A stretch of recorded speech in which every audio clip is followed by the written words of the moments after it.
it's me, Nero. So today's video, I just wanted to do like a quick little story time. So I won't hold you guys for too long, but I just wanted to give you a brief little formal intro.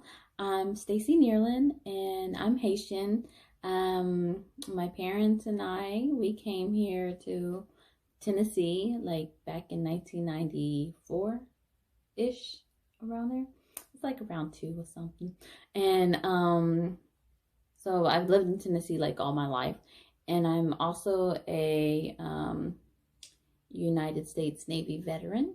I only served for 2.5 years, but still I did that. Yes, it was very interesting and it was really hard on my mental, so that's why I had to leave a little early. But nevertheless, it was a good experience. Like I met a lot of people, and now I've been out for like 2 years now, so I'm just here in Tennessee trying to make it, whatever it is that I'm trying to make. But anyways, so 2020 has been like a great year for me. Hope you hear the sarcasm in my voice. Because literally, like, your girl turned, oh my goodness, can't even speak. So your girl turned 27 and literally almost died. Like, I felt like I almost died. So, but mostly I got like a very rude awakening. So I got food poisoning from fast food. And I didn't really think that it was that serious because, I'm thinking like maybe it's just because I have like, gas because I haven't been eating. And like growing up in a Haitian household, like everything, like every sickness, it has to be gas or something. Like we have teas and everything that's just for gas, to relieve gas. So yeah, so I'm thinking like, yes, I just have gas. That wasn't the case because I kept having these pains for like 2 to 4 days, and I was vomiting and couldn't hold anything down. So yeah, by the fourth day, on like Memorial's Day or whatever holiday we just had, I finally made it to the ER. And I really didn't want to go because in my mind, I'm really not thinking about my health. I'm over here thinking about Corona. Like I'm thinking about they gonna say I have Corona, and then I don't know what else is gonna happen. They're gonna start doing some experimentations on me. Okay, but I finally went to the ER, you guys, because the pain that I was going through was so bad. I made it to the ER. The first one I went to, I wasn't really thinking because, like I said, I was a veteran. So I should have gone to like the VA hospital first. But I went to like the nearest one. So now I'm probably going to expect like some kind of bill that the VA is not going to pay for. But we're going to get that situated. Anyways, I got to the ER and literally like my mom is telling me, you have to be dramatic or they're not going to see you. And I'm like, what type of sense does that make? Because it's like the emergency room. Whoever goes in there, they're going to take you, right? And so I go in there, with my pain.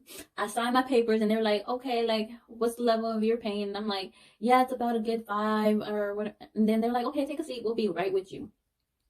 And literally when they say right with you, that's literally like 1 to 2 hours because supposedly they ain't got no rooms or they're over capacities, whatever. And so like, I don't know, like people who came in after me, they were like getting to see these nurses and doctors. One lady, she came in and she fainted and she was like immediately rushed in. And I'm sitting on the bench like in so much pain. And I'm just like, maybe I should pass out on the floor too. But with me, like I'm dramatic. If you guys haven't noticed, like I'm so dramatic. But when I'm in pain, it's like my dramaticness, it tones down a lot. So so I really can act like when I'm in pain, I just feel like I just need to stay in one place and don't move until I get seen. So finally, after I started barfing up a few times in the emergency room, I got seen by the doctor. And so, they always want to stick you for blood and stuff. And that's not cool. I don't like that. So they come back and they're like, so we don't know what's wrong with you. And I'm like, what? What do you mean you don't know what's wrong with me? So they're like, so they just prescribed me some basically BS medicine. And the next day, I go and I pick up this medicine from Walgreens. And we spend a lot of money on those medicines, which I should have still went to the VA, but we'll get to that. So I go there, and as I'm trying to contact the VA, because now you can't go in person, so everything is by phone. The call times, the wait time is like so long, like so ridiculously long for what reason. So I couldn't get in contact with the VA for my medication. So yeah, so I had to take them from Walgreens. I spent my mom's cash, so that wasn't too bad on my pocket. And as soon as I took the medicines, the next day, you guys, I ended up in the ER again because my stomach was hurting so bad. It hurt so bad. Okay, but this time I went to the VA, right? And you would think going to the VA would have been better. It was like probably like one of the worst experience I had. Like, first of all, they were talking about wait hour was about 4 to 6 hours till somebody gets seen. And I had already called and talked to somebody on the phone, and they told me they had me down, whatever, just to come in there to get screened for COVID and wait another 2 hours just to get into the door. And so literally sis started breaking down crying because my stomach was, when I tell you, was on 1,000. She was up there doing like somersaults, like twisting and turning, like I thought I had like some kind of alien that invaded my body at this point because I could not. So I just want to tell you guys, there was this nice old man. That man, he deserves an award. He saved my life because literally he went up to the the little receptionist, and he was telling them like, hey, there's this girl on the ground.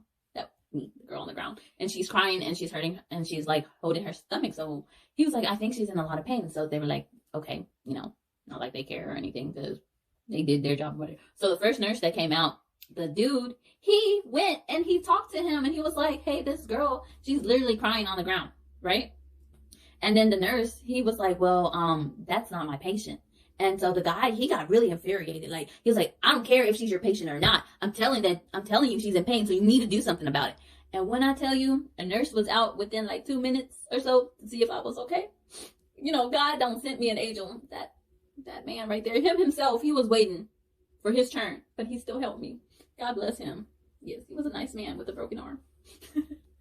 But yeah, so you guys, I finally got into the freaking back of the ER or whatever.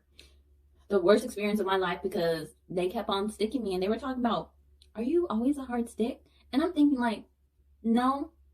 And then they even had like the nurse, like, no, not the nurse, but they had the nerve to have like the student test the little, it's like this little ultrasound thing. They have lots of little ways to see your veins if people can't stick it with their eye or whatever.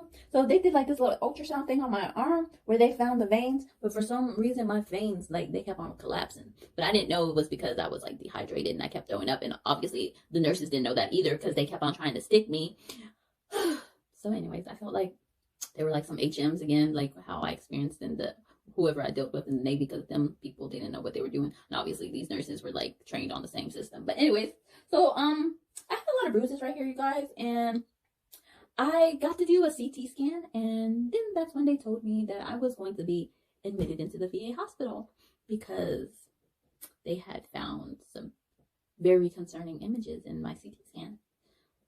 So yeah, at this point I was certain that my life was definitely over. Like, I turned 27, and yeah, and it's over. Like, Jesus, like, I didn't even get to have a life, a family. I mean, sure, I have 2 cats and a mom, but I wanted to do so much more. But anyways, I get admitted, and they tell me, like, I have, like, they said I had this ovarian mass and also this other ball-like substance in my stomach, and it was, like, filled with, like, liquid. And so then they started telling me, like, we're trying to get you admitted because, this could be, like, cancerous, or it could be, like, a tumor. And, like, none of this all is just going, like, through my head, like, oh, my gosh, like, I'm going to die. Like, oh, my goodness, I haven't done anything with my life, and I've already been diagnosed with some kind of disease.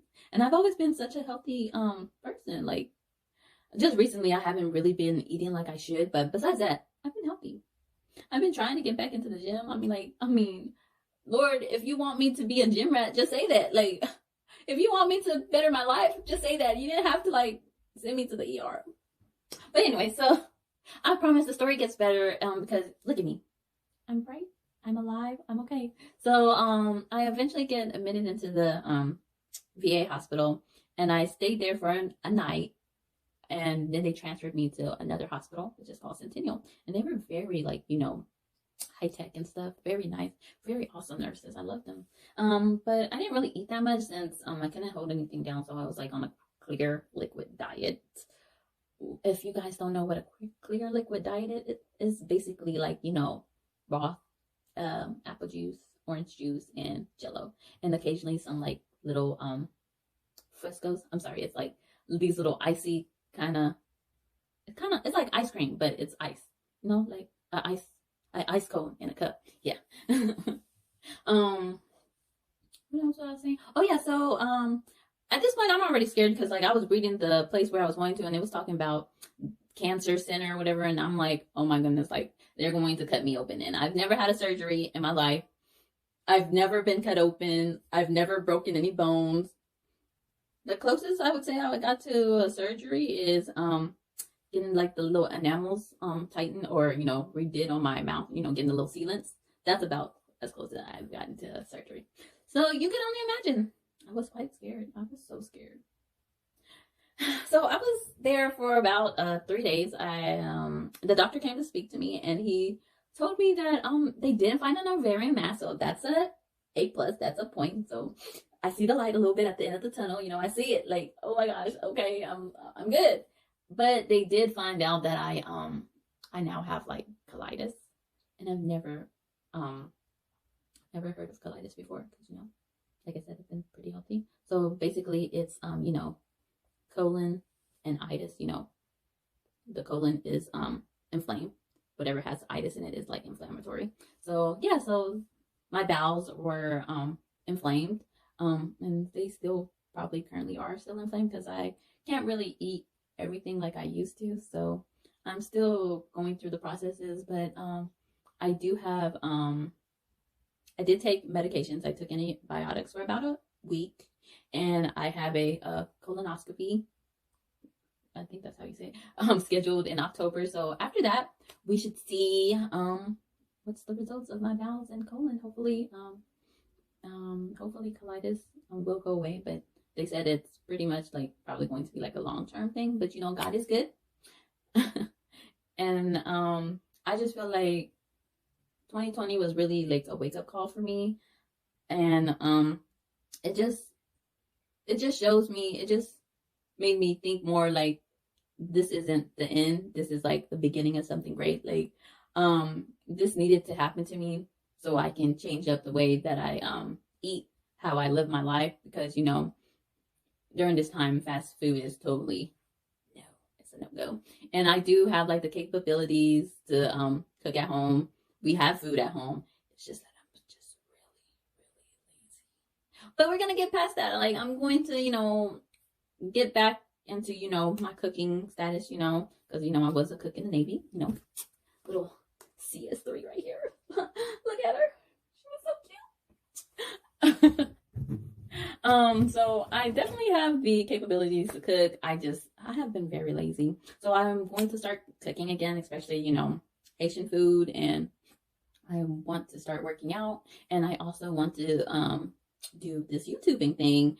So I think I'll do a little bit of vlogs when I do start my cooking again, and so you guys can see how terrible I am, but I will get better. And also probably vlog about animes, as you can see. One Piece in the back, and each goes over there. And I'm totally a big old fan of Deku. Yes, this is big. I'm so big. But and also I am, like I said, a mother of 2 cats. I'll show you some videos if you guys would like that of my cats, because they really are something. So thank you again for watching my video. If you finished it, thank you very much. Will you please subscribe and like if you would like more videos about my life, or tell me if you want to see more Haitian interactions or some interactions with my mom. That's really something. Or tell me if you want to know about my anime obsessions or my K-pop, K-drama obsession. Hey everyone, this is Stacy, and I just wanted to get on and say hi. Oh my god. Okay, hold on.